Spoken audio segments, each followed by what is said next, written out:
మీరు ఈ ఆజ్ఞను మీకు ఈ ఆజ్ఞను ఇచ్చుచున్నాను. చదువు 11:17. మీకు ఈ ఆజ్ఞను ఇచ్చుచున్నాను, మిమ్మును మెచ్చుకొనను. మీరు కూడి వచ్చుట ఎక్కువ కీడుకే గాని ఎక్కువ మేలుకు కాదు.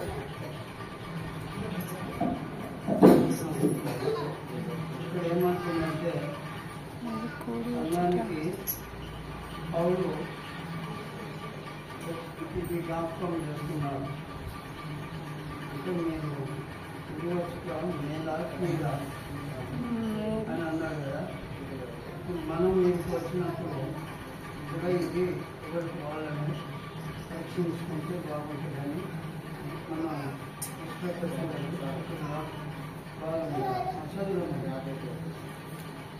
మొదటి సంగతి ఏమనగా మీరు సంగమందు కూడినప్పుడు మీలో కక్షలు కలవని వినుచున్నాను. కొంత మట్టుకు ఇది నిజమని నమ్ముచున్నాను. మీలో యోగ్యులైన వారెవరో కనబడినట్లు మీలో భిన్నాభిప్రాయము ఉండక తప్పదు. మీరందరూ కూడి వచ్చినప్పుడు మీరు ప్రభు రాత్రి భోజనము చేయట సాధ్యము కాదు.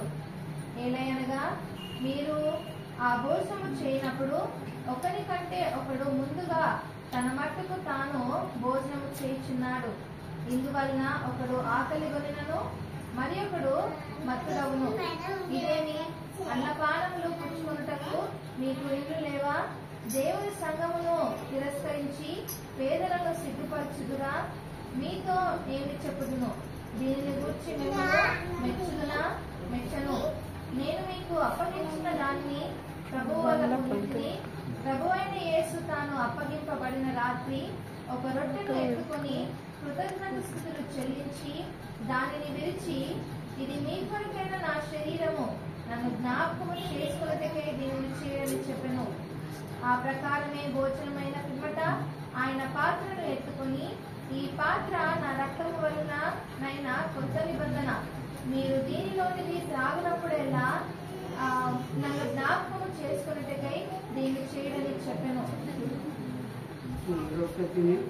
మీరు ఈ రొట్టెను తిని ఈ పాత్రలోనిది త్రాగునప్పుడెల్లా ప్రభువు వచ్చే వరకు ఆయన మరణమును ప్రచురించుదురు. కాబట్టి ఎవడు అయోగ్యముగా ప్రభువుని యొక్క రొట్టెను తినునో లేక ఆయన పాత్రలోని త్రాగునో వాడు ప్రభువు యొక్క శరీరమును గూర్చియు అపరాధి అగును.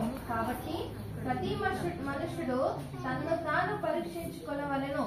అలాగు చేసి ఆ రొట్టెను తిని ఆ పాత్రలోనిది త్రాగవలెను.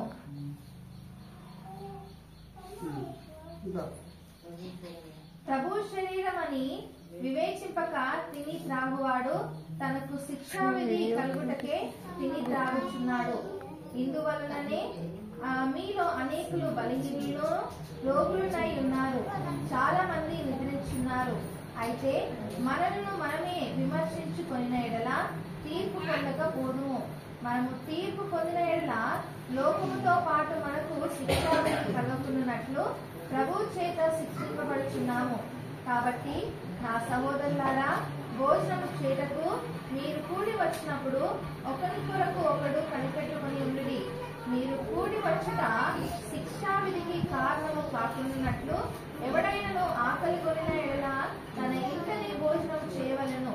నేను వచ్చినప్పుడు మిగిలిన సంగతులను క్రమపరుతును.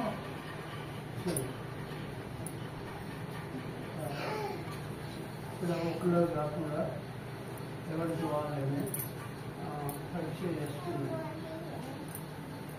ఆయన మరణాన్ని ప్రచురించారు. ఎవరి కొరకు మరణించారు అనేది తెలుసుకున్నాం. కాబట్టి ఎవరికి వాళ్ళని అభిమానం అంతర్లేదు. సరే పాస్ చేద్దాం.